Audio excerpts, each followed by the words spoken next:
एक औरत सब चीज़ों से जीत सकती है सिवाय अपनी किस्मत से। उसकी किस्मत उसके 4 कदम अगर आगे चलने लगे ना तो वो हार जाती है।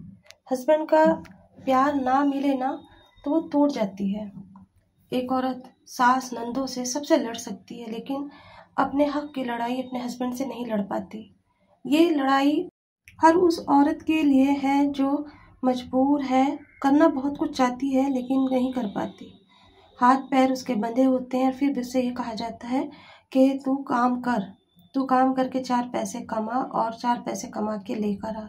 लेकिन जब उसको कुछ नहीं आता तो वो हार जाती है। वो समझ नहीं पाती मैं क्या करूं। या तो कुछ औरतें गलत रास्ते पे चली जाती हैं, या फिर कुछ औरतें खुदकुशी कर लेती हैं, या फिर कभी कभी ना कुछ औरतें ये सोच लेती हैं कि बस ज़िंदगी ऐसी ही गुजरेगी। खाली डब्बे देखना और रातों को रोना, दिन में परेशान रहना, रात को पिटना उनका नसीब बन जाता है, क्योंकि वो उस नसीब से नहीं लड़ सकती।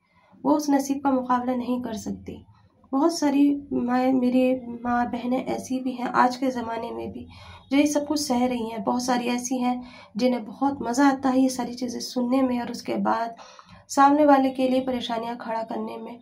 लेकिन वो कभी ये नहीं सोचती कि कल को ये उनके बहन के साथ, उनकी बेटी के साथ या उनके साथ हो सकता है। उनके साथ ना सही तो उनकी औलाद के साथ हो सकता है। तो इसीलिए अगर कोई लड़की अगर काम करती है तो उसे करने दे।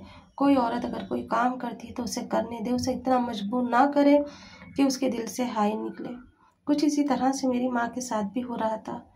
मेरी माँ अगर कोई भी काम करती थी तो उसका फसाना बना दिया जाता था और फिर पूरे रिश्तेदारों के अंदर उसे परोसा जाता और बताया जाता कि ये काम कर रही है।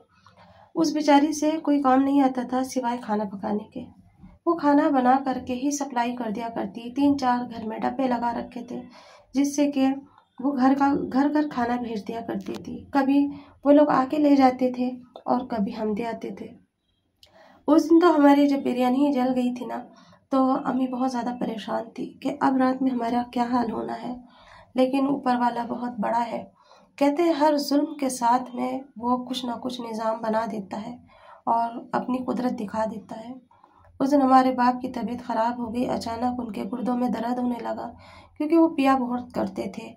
शायद स्मोकिंग की वजह से या पीने की वजह से उनके जो गुर्दे थे वो काम नहीं कर रहे थे। वो रात को घर में आए तो दर्द से कर्रा रहे थे और हम ये डर रहे थे कि पूरा दिन हमारा डर में इसीलिए गुजरा था ना कि अब पता नहीं क्या होगा हमारे साथ।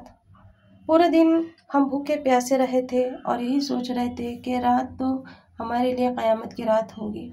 लेकिन ऊपर वाले को शायद हम पे सब पे तरस आ गया था और शायद ऊपर वाले को हम पे रहम आया था और उस रात उसने हमें बख्श दिया।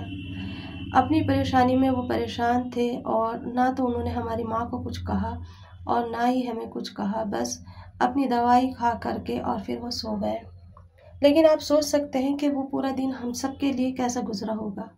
वो पूरा दिन में हम कितनी बार मरे होंगे, कितनी बार जिए होंगे, कितना हमने एक दूसरे को तसल्ली दी, दिलासा दिया होगा, कितना हमने सहा होगा और कितना हम सहा करते थे।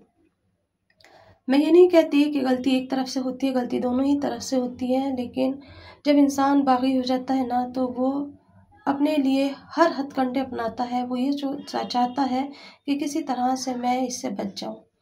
और जब ख़ास करके लड़की का साथ ना दे तो लड़की फिर बगावत पे उतर आती है और वो ये सोचती है किसी तरह से मैं इन जालिमों के हाथ से छूट करके चली जाऊं।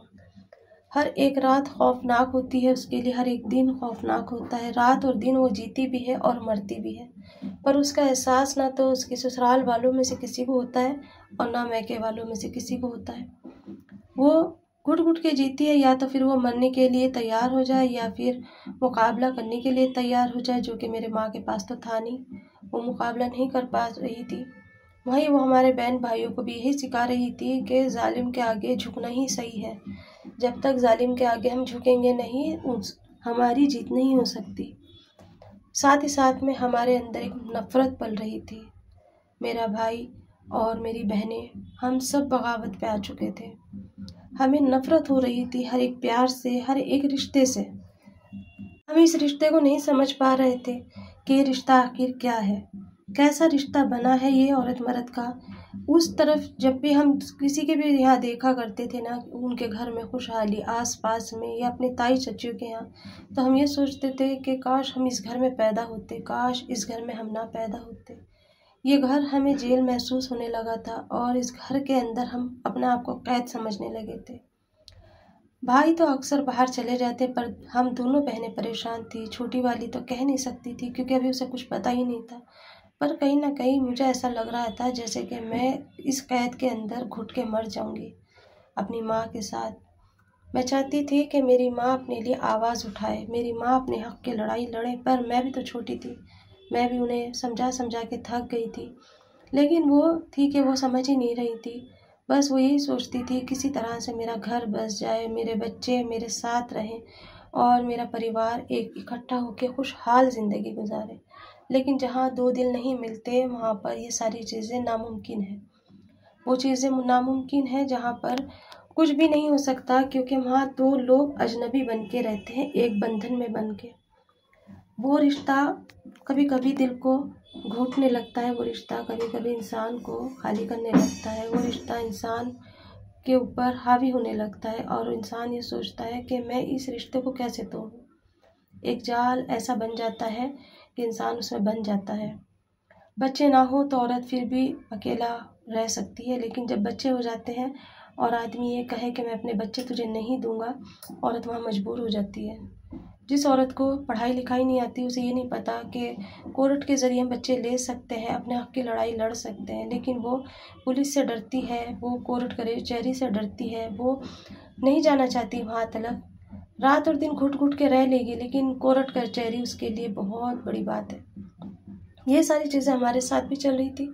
हमारी माँ इन चीज़ों से बहुत ज़्यादा डरती थी और वो घबराया करती थी कि मैं ये सारी चीज़ें नहीं फेस कर सकती। कहीं ना कहीं मेरा बचपन उन चीज़ों के अंदर खो गया और मैं तन्हा खड़ी रह गई। अब मेरा मन करने लगा कि मैं बाहर दुनिया में देखूं कि बाहर के लोग कैसे हैं, क्योंकि जब घर में प्यार नहीं मिलता और घुटन होने लगती है ना, तो बच्चा बाहर ही देखता है। वो बाहर जाके ये देखना चाहता है कि कोई मुझसे प्यार कर सकता है, दुनिया के अंदर कहीं प्यार है नहीं है, अगर है तो कहाँ है, मिलेगा या नहीं मिलेगा मेरे हिस्से का। इस तरह से ना मैं अपनी दोस्तों में, अपनी सहेलियों में अपने बचपन को ढूंढने लगी। मैं अपनी सहेलियों के पास में घंटों बैठ के उनके घर की बातें करती, कभी कभी मन करता तो मैं उनके यहाँ खाना खा लेती। एक सहेली मेरी बहुत अच्छी थी जो आज भी मुझे बहुत याद आती है और पता नहीं इस दुनिया में किस मोड़ पे होगी। उसके पापा बाहर रहते थे और वो उसकी मम्मी के साथ रहती थी। उनके यहाँ पे भी वो 2 बहनें और 2 भाई थे और हमारे यहाँ पे भी हम 2 बहनें और 2 भाई थे। ज़िंदगी उनकी बिल्कुल अलग थी। उनकी माँ सुबह से लेके शाम तक खाना अच्छा अच्छा बनाती, बेफिक्र होके खाना खाते, स्कूल जाते आते, सो जाते, ट्यूशन जाते। जहाँ उनके यहाँ इतने सारे ऐशो आराम थे, उसके पापा कभी कुछ सामान भेजते तो कभी कुछ चीज़ें आती और वह मुझे बड़ी हौस हसरत से दिखाती। वहीं पर मैं अपने बाप की तुलना उसके बाप की तुलना से करने लगी। मुझे ऐसा लगने लगा कि मेरा वजूद कुछ नहीं है, मुझे अपना वजूद खाली खाली महसूस होने लगा। उनके घर में मुझे अच्छा लगने लगा, उनके यहाँ जाके मुझे सुकून मिलने लगा। उनके घर जाती तो मुझे खुशी होती और लगता कि मेरी ज़िंदगी यहीं पर कट जाए, ये लोग मुझे यहीं रख ले, मैं अपने घर ना जाऊं, मेरे माँ बाप ये बन जाए और मुझे अपने यहाँ रख ले। अक्सर बच्चे इसी तरह से बिगड़ते हैं। उनके घर में उनके भाई दोनों छोटे थे और दोनों बहनें बड़ी थी। एक बहन की तो शादी हो चुकी थी और ये जो दूसरे नंबर की थी वो मेरी दोस्त बन गई थी। उनके घर में बहुत हर चीज़ का आराम था, लेकिन साथों साथ में सुकून बहुत था। मुझे वहाँ पर अच्छा लगता था, मैं घंटों वहाँ बैठी रहती। स्कूल में भी मन नहीं लगा करता था। टीचर आती तो मुझे ये लगा करता था कि अभी कुछ ना कह दे, क्योंकि मेरा होमवर्क पूरा नहीं होता था। मुझे उन लोगों से डर लगा करता था। मुझे ये लगता था कि ये मुझे स्कूल के अंदर बंद करके चले जाएंगे। मतलब मैं निगेटिव सारी चीज़ें सोचने लगी थी। बैठे बैठे दिमाग में ये चलता रहता था कि मेरा होमवर्क पूरा नहीं है, तब मेरी आज पिटाई हो जाएगी, आज मेरे साथ ये होगा। मतलब इस तरह से इंसान बड़ों के साथ साथ बच्चा भी ना उस जोन में पहुंच जाता है जहाँ पे सारी चीज़ें निगेटिव दिखती हैं। उसे नहीं समझ में आता कि वो अच्छा सोच सकता है या नहीं। कम उम्र में ये सारी चीज़ें मेरे साथ हो रही थी और मैं कुछ नहीं कर पा रही थी। माँ को रात और दिन सिसकता हुआ देखना और एक दहशत में ज़िंदगी गुजारना हमारा नसीब बन गया था। शायद ये नसीब आगे चल के खुल जाए, एक आस, एक उम्मीद में हम सब जी रहे थे। हमें लगता था कोई तो ऐसा होगा जो हमारे लिए मसीहा बन के आएगा और हमारे हक की लड़ाई वो लड़ेगा और हमें यहाँ से आज़ाद करा देगा। पर हकीकत में ऐसा कुछ नहीं होता। कोई किसी के बुरे वक्त में साथ नहीं देता, खास करके जुल्म के आगे तो हार जाता।